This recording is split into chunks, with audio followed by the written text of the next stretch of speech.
आपण सर्वांसाठी एक हिस्टॉरिकल दिवस आहे। नवी मुंबई इंटरनॅशनल एअरपोर्ट ज्याची आपण बरेच वर्षापासून वाट पाहत आहोत, त्याच्या आज या ठिकाणी कमर्शियल फ्लाईटची ट्रायल लँडिंग झालेली आहे। आपल्याला माहित आहे की ऑक्टोबर महिन्यामध्ये आपण डिफेन्सचा C-130 प्लेन लँड केला।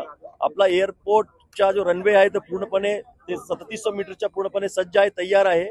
त्याचा एक चाचणी म्हणून सुरुवातीला एअरपोर्ट अथॉरिटी ऑफ इंडियाच्या विमानाने त्याला फ्लाईट प्रोसिजरचा पूर्ण केला आणि त्याच्यानंतर कमर्शियल फ्लाईटच्या इंडिगोच्या या सक्सेसफुल या ठिकाणी लँडिंग झालेली आहे। याच्यावर ते स्पष्टच आहे की आपण एअरपोर्ट आपला सर्व गोष्टीने आपल्या या ठिकाणी सज्ज आहे। सो आता हे जो नवी मुंबई इंटरनॅशनल एअरपोर्ट आहे, जो याचा कॅपॅसिटी जो जुना एअरपोर्ट आपला छत्रपती शिवाजी इंटरनॅशनल एअरपोर्ट आहे त्यापेक्षा दुप्पट आहे आणि मला वाटतो की हे लवकरच आपण लोकांसाठी कमर्शियल फ्लाईटसाठी उघडा केला जाणार आहे। प्रत्यक्षकारी प्रवासी विमानाने कार्य सुरू आहे। या ठिकाणी आपल्याला माहितीसाठी या ठिकाणी 4 टर्मिनल आहे। टोटल कॅपॅसिटी जर बघितली तर 90 मिलियन पॅसेंजर पर एनम म्हणजे 9 करोड पॅसेंजर पर वर्षी एवढी क्षमता आहे।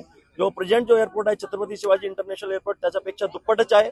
आपण टप्प्याटप्प्याने डेव्हलप करणारच आहोत। पहिल्या टप्प्यामध्ये ज्याची capacity 2 crore passenger per annum असणारच आहे, त्याच्या आपण 17 एप्रिल आपण हे डेट ठेवण्यात आलेली आहे।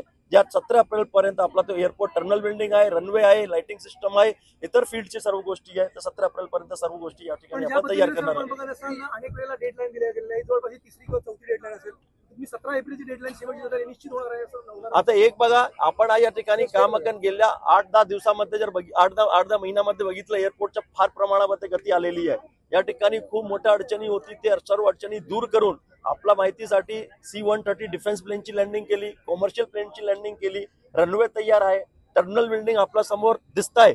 जवळजवळ एक 83-84% काम झालेलं आहे। मला वाटतं आपण सर्व सकारात्मक दृष्टिकोनाने पाहूया। निश्चितपणे वेळेवर या ठिकाणी एअरपोर्टचं कमर्शियल ऑपरेशन सुरू होईल।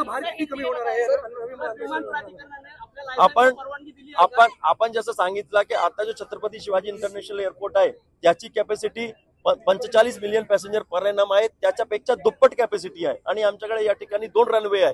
तो निश्चितपणे त्याचा भार तरी कमी होणारच आहे। बरेचशी फ्लाईटला मुंबईमध्ये लँडिंगची फॅसिलिटी मिळत नाही, प्राईम टाइमला किंवा इतर गोष्टींमुळे त्या ठिकाणी लँडिंगची फॅसिलिटी या ठिकाणी मिळून मोठ्या प्रमाणावर या ठिकाणी सुविधा मुंबईतून उपलब्ध नाही, ते सुविधा सुद्धा उपलब्ध केली जाईल। आपल्याला एक आता काय असतो ते एक प्रोसिजरली आपण वेगळे टप्पे पार करून जातो। जसं मी सांगितलं की यामध्ये आपण त्याच्या रनवेची चाचणी झाली, लेफ्टची साईडची, त्याच्यानंतर तुमच्या डिफेन्स प्लेनची लँडिंग झाली। आज तुम्हाला फ्लाईट प्रोसिजरची आणि इन्स्ट्रुमेंट प्रोसिजरची सुद्धा तपासणी केली।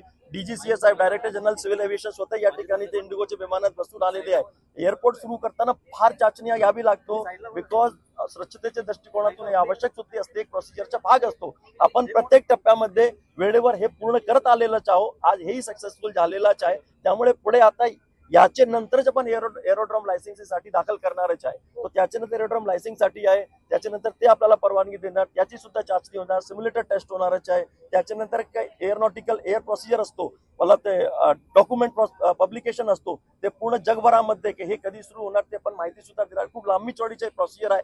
तो प्रोसिजरच्या अनुषंगाने आपण आज रोजी खूप वेळेवर चालण्याचा आपण या ठिकाणी प्रयत्न करतो। VCMD सर, एक मिनिट आपल्या बरोबर VCMD सर विजय सिंगल आहेत, जॉईंट MD सिडको